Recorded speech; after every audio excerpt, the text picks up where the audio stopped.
Hello guys, welcome to দিদি রান্নাঘর channel.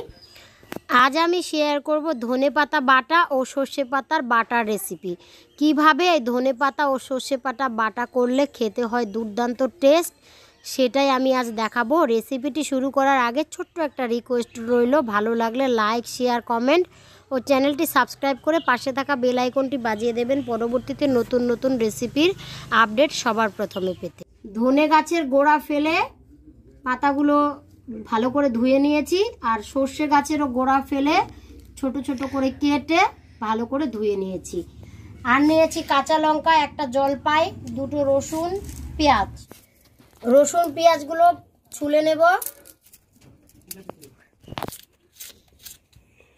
রসুন পেঁয়াজ ছোলা হয়ে গেছে, ভালো করে ধুয়ে নিচ্ছি।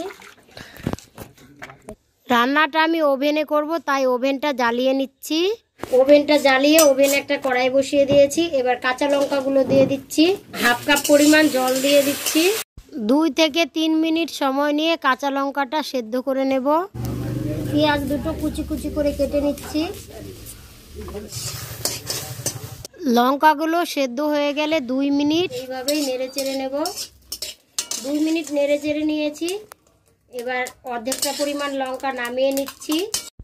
অর্ধেকটা পরিমাণ লঙ্কা দিয়ে আমি ধনে পাতা বাটা করব, আর অর্ধেকটা পরিমাণ দিয়ে সর্ষে পাতা বাটা করব। যেই অর্ধেকটা পরিমাণ দিয়ে ধনে পাতা বাটবো সেই অর্ধেকটা পরিমাণ লঙ্কা, মানে আন্দাজ মতো 15 থেকে 16টা লঙ্কা হবে, সেটা আমি নামিয়ে নিয়েছি। সর্ষে পাতার বাটাটা বাটার জন্য যে লঙ্কাটা রেখেছি সর্ষে পাতার আন্দাজে, এখানেও 15 থেকে 16টা কাঁচা লঙ্কা আছে, আর রসুন দুটো যে ছুলে নিয়েছি সেই দুটো একসাথে ভেজে নেব। দিয়ে দিচ্ছি 1 টেবিল চামচ পরিমাণ সর্ষের তেল। 2 মিনিট নেড়ে চেড়ে ভেজে নেব। 2 মিনিট ভেজে নিয়েছি। একটা পেঁয়াজ কুচি ছোট ছোট করে কেটে ধুয়ে নেওয়া সর্ষের শাকগুলো দিয়ে দিচ্ছি। আন্দাজ মতো লবণ দিয়ে দিচ্ছি। 4 থেকে 5 মিনিট সময় নিয়ে নেড়ে চেড়ে ভেজে নেব, যতক্ষণ না পর্যন্ত পেঁয়াজ রসুনটা লালচে কালার হয়ে যায়। ধনে পাতার চাটনি করার জন্য যে আন্দাজ মতো কাঁচা লঙ্কাগুলো আমি সেদ্ধ করে একটু নেড়ে চেড়ে নিয়েছি, সেগুলো বেটে নিচ্ছি।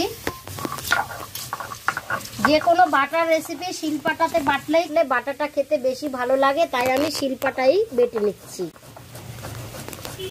আপনারা চাইলে মিক্সচারেও বেটে নিতে পারেন। এদিকে কড়াইয়ে সর্ষে পাতা ও রসুন পেঁয়াজটা নেড়ে চেড়ে নিচ্ছি। লঙ্কাগুলো মিহি করে বেটে নিয়েছি। এবার ধনে পাতাগুলো অল্প অল্প দিয়ে এইভাবে বেটে নেব।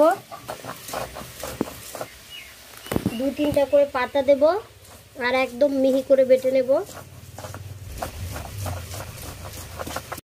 কিছুটা পরিমাণ ধনে পাতা বেটে নিয়েছি, একইভাবে সবগুলো ধনে পাতা আমি বেটে নেব।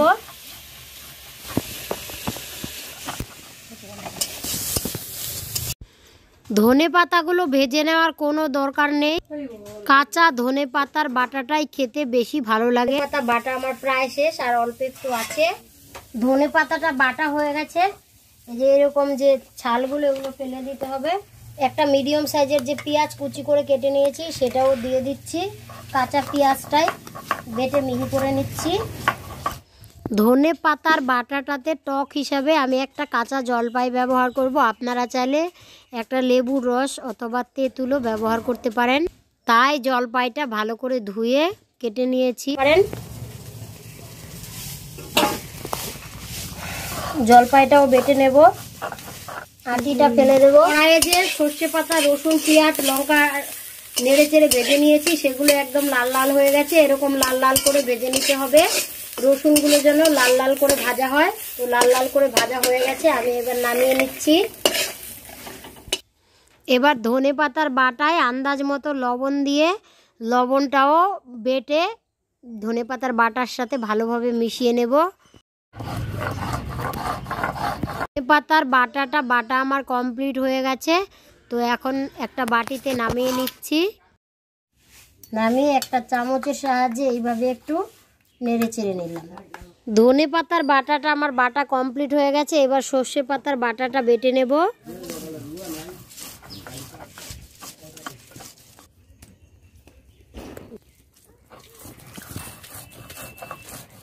বাটাটা হাতে সামনের দিকে টেনে টেনে 2-3 বার বেটে মিহি হয়ে এলে এবার অর্ধেকটা পরিমাণ কাঁচা পেঁয়াজ কুচি দিয়ে দিচ্ছি। পেঁয়াজ কুচিটাও বেটে মিহি করে নেব। চিমটি লবণ দিয়ে দিচ্ছি। আগে যেহেতু লবণটা দিয়েছি তাই আন্দাজ মতো 1 চিমটি পরিমাণে লবণ দিয়ে আবারও একটু বেটে নিচ্ছি। এবার বেটে নিলেই বাটাটা কমপ্লিট হয়ে যাবে। সর্ষে পাতার বাটাটাও আমার একদম কমপ্লিট হয়ে গেছে। এবার নামিয়ে নিচ্ছি। প্লেটে আছে সর্ষে পাতা বাটা আর এদিকে ধনে পাতার চাটনি বা বাটা যাই বলেন, তো 2 রকমের বাটাই আমার তৈরি করা একদম কমপ্লিট হয়ে গেছে। এবার গরম গরম ভাতের সাথে খেতে জাস্ট জমে যাবে। রুটি বা পরোটার সাথেও খেতে ভীষণ ভালো লাগে। অবশ্যই রেসিপিটি ফলো করে বাড়িতে ট্রাই করুন।